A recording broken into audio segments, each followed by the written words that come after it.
Bem-vindos a Potosí, a cidade que durante 3 séculos foi considerada a mais rica da Bolívia e inclusive do mundo.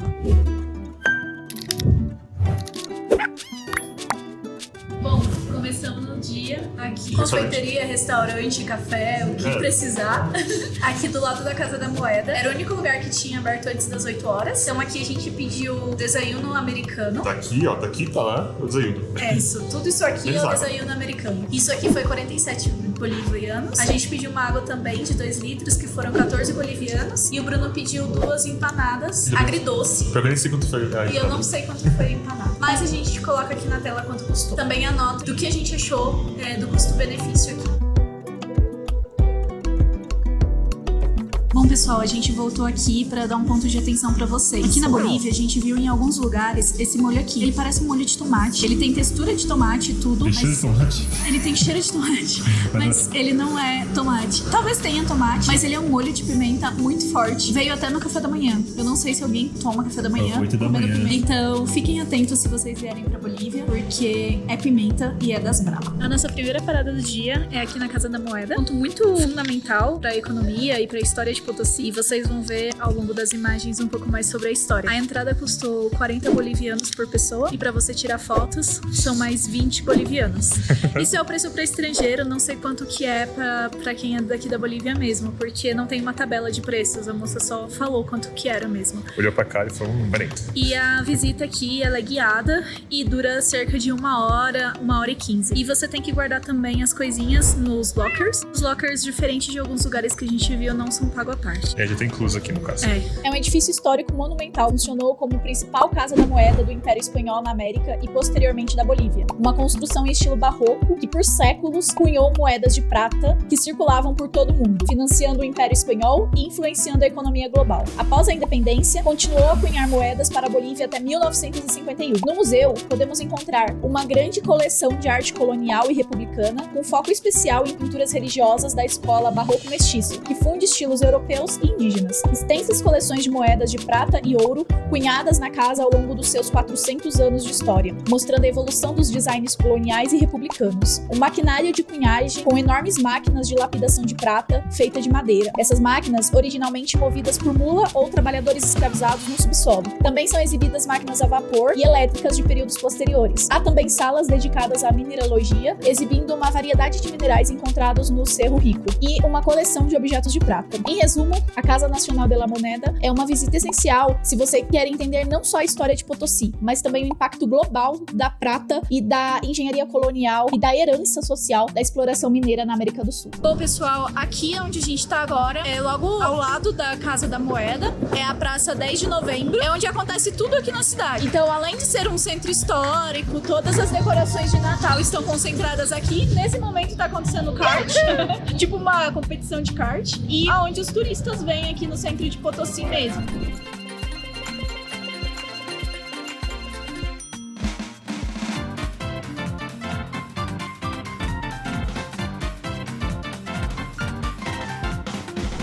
Esse colégio é bem barato de estudar, é uma pichincha. A gente tá aqui no Arco Cobija, ele servia para delimitar as áreas espanholas e indígenas. À frente dele, a gente tem o centro da cidade, o centro histórico, que seriam as áreas espanholas, e atrás o centro indígena não, né? A área indígena e toda a população. Ou seja, daqui pra cá só podia ficar índio e daqui pra lá só podia ficar espanhol. Então, enfim, não tinha essa transição de pessoas. Chegamos aqui no nosso hotel, a gente tá hospedado no Hotel Maria Vitória, e é basicamente isso aqui o hotel. Aqui é onde a gente vai entrar pra nossa acomodação, pra vocês darem uma olhada em como que é a acomodação, pra caso vocês queiram ficar aqui, caso venham pra Potosí. Aqui parece bem uma vilinha, e claramente é bem antiga. E logo em seguida já parece a praça das acomodações. Então são várias casas, cada uma dessas aqui é um quarto. E eu achei bem famoso essa árvore aqui no meio. E o nosso quarto é este daqui, ó. Aquele de cima, última vez, né? Por termos a Meg e a Calice, e a Meg deu uma latidinha, aí jogou a gente lá pro último andar. Só porque um cachorro chegou tirando ela, deu um chega pra lá nele, aí ele já ficou com medo de ficar latindo. E aqui temos uma escada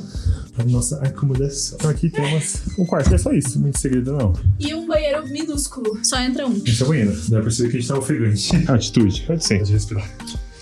E agora para as minas.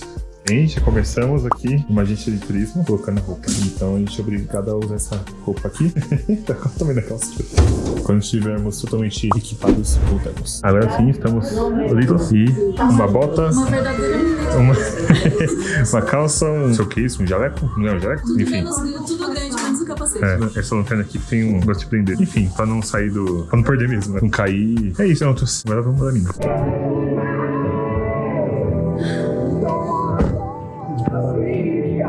Bom, a gente tá aqui no mercado mineiro, então aqui que faz a compra de todos os materiais que os mineiros usam, tanto de vestimentas quanto também de explosivo. Aqui a venda ela é liberada, só que todo mundo se conhece, então não dá pra você chegar e comprar uma dinamite.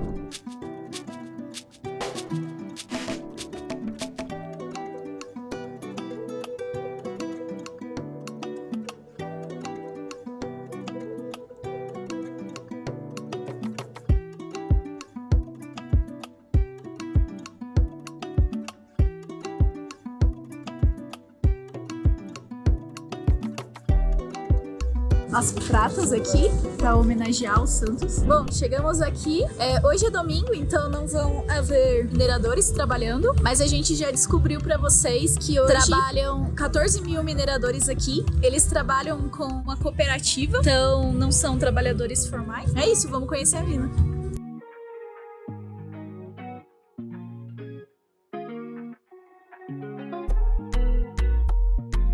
Bom, então, pessoal, basicamente, até a década de 80, toda essa mina aqui era do estado. Só que com a crise econômica que teve na Bolívia e que vocês também já devem saber por conta do nosso vídeo sobre o combustível que vai estar aqui no card, o governo precisou fechar todas essas minas. Com o fechamento, foram demitindo os funcionários, trabalhadores daqui da mina. Só que cai na mesma questão que caiu a escravidão, né? Eles vão fazer o quê? Eles começaram a se organizar em cooperativas e tomar conta dessas minas para que eles pudessem ter uma fonte de sustento.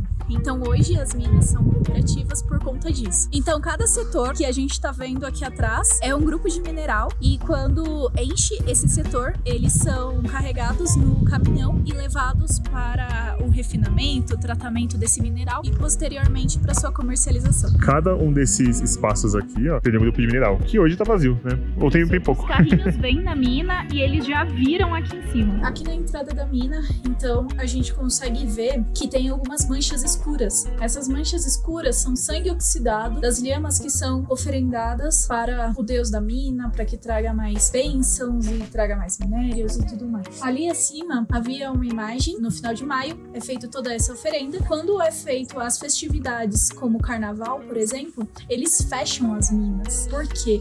Eles acreditam que fechando as minas, eles impedem do diabo sair. E o diabo vive dentro das minas porque ele vive abaixo da terra. Então eles fecham as minas porque, como Deus vai estar na festividade, ele não vai estar aqui cuidando da mina. É muito peculiar essa forma como mescla as crenças do cristianismo e as crenças dos povos originários. Principalmente porque no cristianismo, Deus é onipresente. Logo no início do nosso trajeto, nosso guia nos conta um pouco sobre os primeiros mineradores da região, os mitaios. Nome influenciado pela cultura inca, onde a mita era um imposto pago com trabalho público e rotativo, usado para construir obras, estradas e templos. Esse sistema incluía uma reciprocidade. O Estado Inca fornecia comida, ferramentas e moradia ao trabalhador e à sua família, enquanto que o trabalhador ficava por um determinado tempo à disposição do Império. Quando os espanhóis descobriram a prata, eles adotaram o sistema, mas eliminaram a parte da reciprocidade. A mita colonial tornou-se um recrutamento forçado e brutal. Os mitaios eram obrigados a percorrer longas distâncias até Potosí, recebiam salários insignificantes e eram forçados a comprar seus próprios suprimentos, a preços inflacionados, caindo num sistema de escravidão por dívida. Eles eram forçados também a manusear o mercúrio tóxico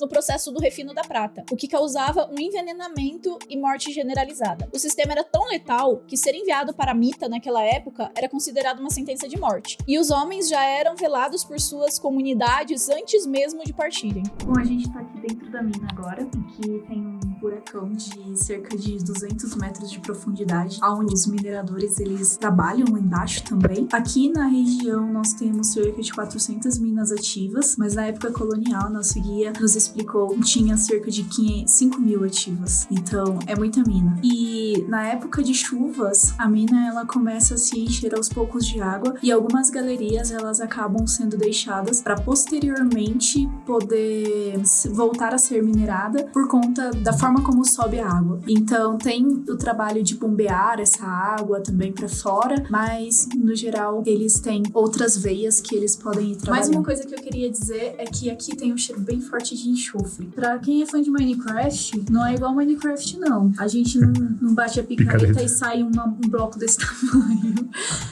Então, na verdade são veias que eles localizam os minerais através dessas veias que vão de norte a sul. Aqui nessa cooperativa em específico, estão com um plano de montar um museu, então ia ficar bem bacana para poder ver as ferramentas que eles usam por aqui no dia a dia. Bom, aqui é a estrutura antiga de quando a mineradora ainda era do governo aqui da Bolívia e aqui fazia o processo de purificação, principalmente de estanho. Dentro das minas, os trabalhadores não veneravam a Deus, mas sim a uma figura chamada El Tio. Trata-se de uma entidade sobrenatural representada por estátuas com chifres e feições diabólicas, que é considerado o dono da mina e seus minerais. Vinda de influência da cultura politeísta inca e da crença em oferendas, os mineiros fazem oferendas nas primeiras segunda-feiras do mês com folhas de coca, cigarros e álcool, para pedir proteção contra acidentes e para que ele lhes mostre onde encontrar veias ricas de minérios. Todo esse resquício são os resquícios de purificação do estanho.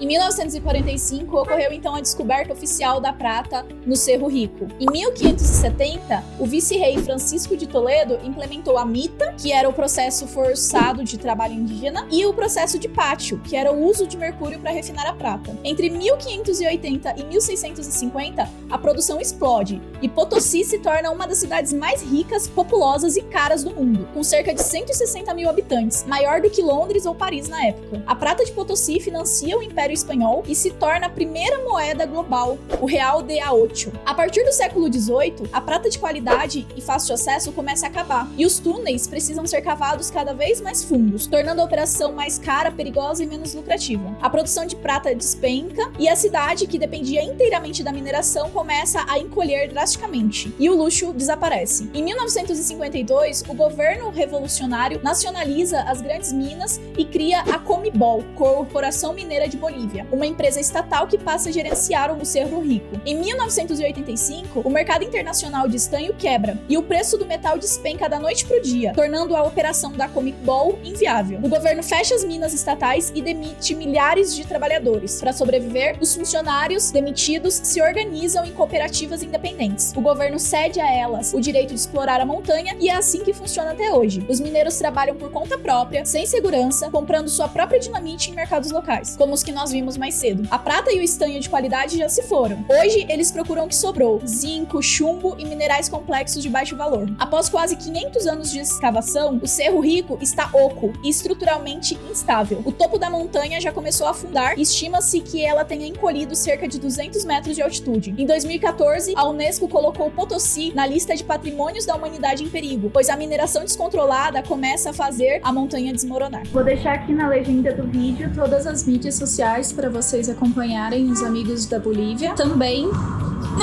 E também dizer que o tour foi maravilhoso, foi muito bacana, então a gente super recomenda, principalmente por ter essa passagem na cultura dos originários, né, dos povos originários aqui, tão riquíssima. Um traço que a gente não vê em qualquer lugar, nem na nossa América. Então é isso, tchau. Tchau!